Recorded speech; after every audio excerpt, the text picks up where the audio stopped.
Hey, how's it going, guys? Mr. Boss for the win here, and in today's video, we're going to be talking about the Grand Theft Auto 6 leaks that are likely real. So the other day, I saw this post on the GTA 6 subreddit by a user Zambi12, and they put together a list of leaks that are more than likely real. And over the last really 5 or 6 years, we've seen a handful of leaks that are kind of separate from like the wish list that we typically see and the false leaks that have been floating around throughout the years. So I'm going to try and go in chronological order here so it gives you a better idea of the information we've received over the years. So let's begin in 2014. Technically just a year or so after Rockstar released Grand Theft Auto 5, we got a leak from a musician DJ Who Kid, who actually did an interview with Cinema Blend magazine saying he was in the next GTA that took place in New York again. And that was when Grand Theft Auto 5 was only released for 9 months at the time. So it's very likely that GTA 6 would not have been in development very long, nor really had its script started. But it is possible that Rockstar maybe had an idea of the setting and the story they wanted to do, and asked him to appear in the game. And maybe the only reason he was allowed to say what he did is because he had not signed an NDA yet. In fact, the exact quote he said, he was asked, "What video games were you in?"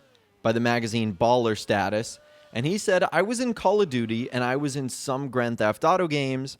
I'm about to be in the new Grand Theft Auto that takes place in New York again." So it's clear that he made this quote after Grand Theft Auto 4, which obviously took place in Liberty City. So when he refers to it again, it would be whatever comes after GTA 5. So that was like the very first leak that we ended up getting. Now we have to flash forward roughly 2 years to 2016, where an image of Middle Park, located in Liberty City in Grand Theft Auto 4, showed up on a Rockstar employee's portfolio.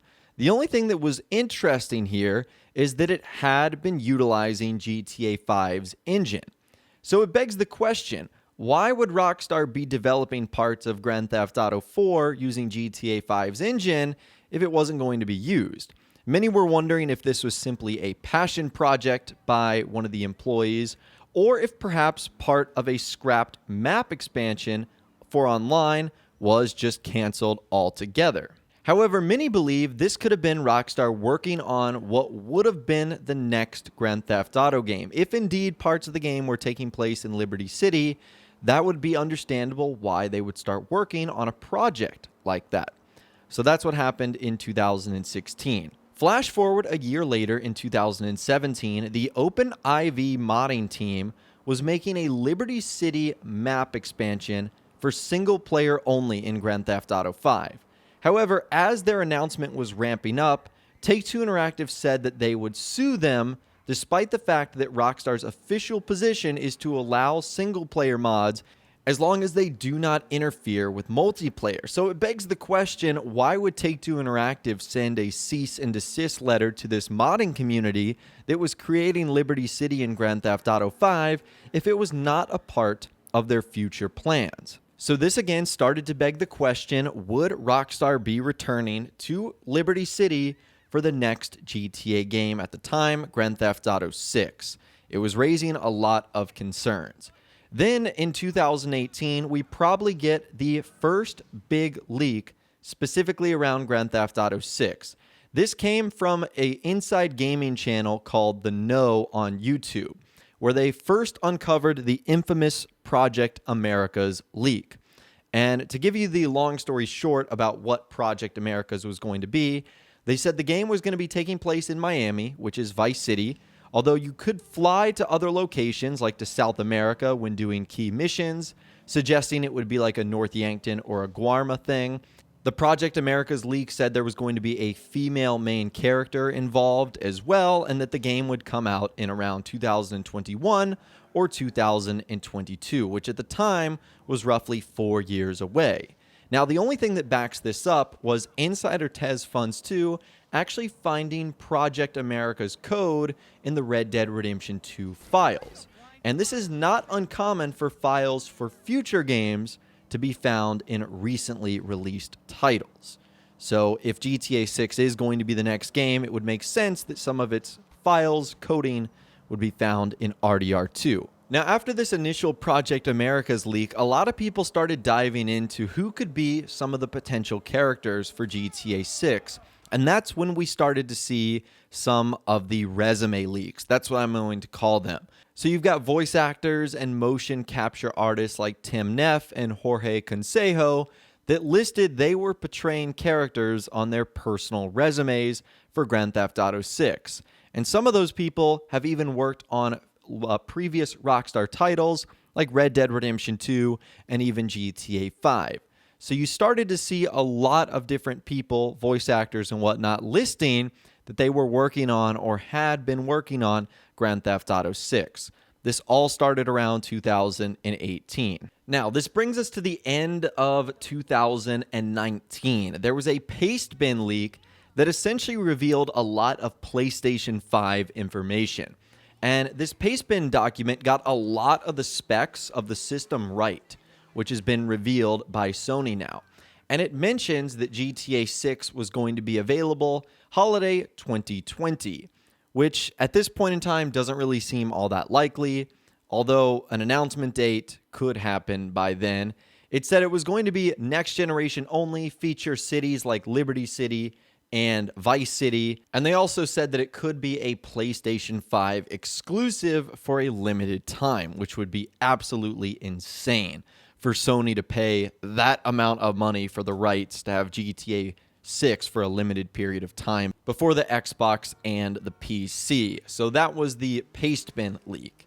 Then there was another leak in 2019 that also confirmed kind of what we saw in the Pastebin leak for the PS5, that the game would be set in Liberty City and Vice City, and it would have a timed era between the missions. So many people were wondering if one part of the game would take place in the 80s, one part in the 90s, another in current day times, which is kind of what they did to a degree in Red Dead Redemption 2, where in the epilogue you ended up flash forwarding like 8 years. That would be really cool. So that was one of the leaks that came about. We also saw a lot of posts from Rockstar themselves on some job advertisements specifically for a clothing and wardrobe stylist. And this one had some strange requirements, saying that they wanted someone that has a passion for understanding how clothes play an important part in cultural and social trends, from past eras to modern, and how clothes degrade over time. And we immediately knew this wasn't for Red Dead Redemption 2 because it's not modern, so it was clearly going to be for a future project, and many people thought this was going to be for Grand Theft Auto 6. And last but not least, the most recent and I think realistic leak for GTA 6 is the scouting letter. So there was a letter that was posted online a couple of months ago, and it looked like it had actually come straight from Take-Two Interactive. And it was given to the employees of a shop in Miami that wanted to scout their property for interiors for an upcoming game. And you would think, well, what is Take-Two Interactive doing in Miami if they weren't scouting for like modern-day Vice City? And this was also confirmed by another scouting director, Leah Skovlowski, hopefully I'm pronouncing her name correctly, who said in a podcast last year that she was hired by a digital media company to arrange site tours for them, and they scouted not only Florida but other states in the Southeast, which suggests if this is Rockstar, it looks like they're making a bigger map than just Vice City. And Leah even confirmed this report on a podcast she did several weeks later, where she talked about this exact encounter with a big-time digital media company. Take a listen to this right here. Recently, as you're aware, we've had a change in the types of productions that are coming to our state. So I've also been very fortunate to get a large client that has hired me to arrange basically site tours and visits. It's a digital media company, and I've signed an NDA, so I can't disclose who it is, but they've been exploring various areas of our state and of other states in the Southeast. And I've been planning and arranging those visits for their personnel, and that's been kind of a very interesting expansion of what I normally do as well. And keep in mind that this is pretty traditional of Rockstar. Before they make big-time games like Grand Theft Auto, they spent over 100 days in Los Angeles before making GTA 5 so that they could get the city of Los Santos and its surrounding areas as perfectly as possible. But for now, that is pretty much every leak that I think is potentially real, or at least has the most likely chance of coming true. And for those of you guys that might be wondering, why aren't we talking about things like the GTA 6 domain websites getting updated, or people from Rockstar mentioning Grand Theft Auto 6, like Dan Houser talking about how he didn't want to release it during a certain time period? Those aren't leaks. Anything associated with Take-Two Interactive or Rockstar, one of their employees, I consider to be like, straight up information that they've just said. These are things that are completely unrelated to Rockstar, but in a way give us hints and clues at what they're doing for the next GTA game. So hopefully that clears up that. But I'd love to hear from you guys in the comments down below. Of all the leaks we talked about in this video today, which one did you believe was the most believable? I'd love to hear from you guys in the comments down below. If you guys did go on to enjoy this video, though, a like rating would of course be awesome.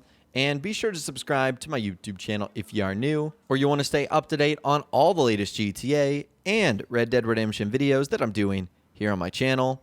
And be sure to ring that notification bell as well. Sometimes YouTube just doesn't work, and if you ring that bell, you'll always be guaranteed to be notified when new videos arrive. But of course, as always, guys, thank you all so much for watching. Take care, and I'll see you guys in the next video.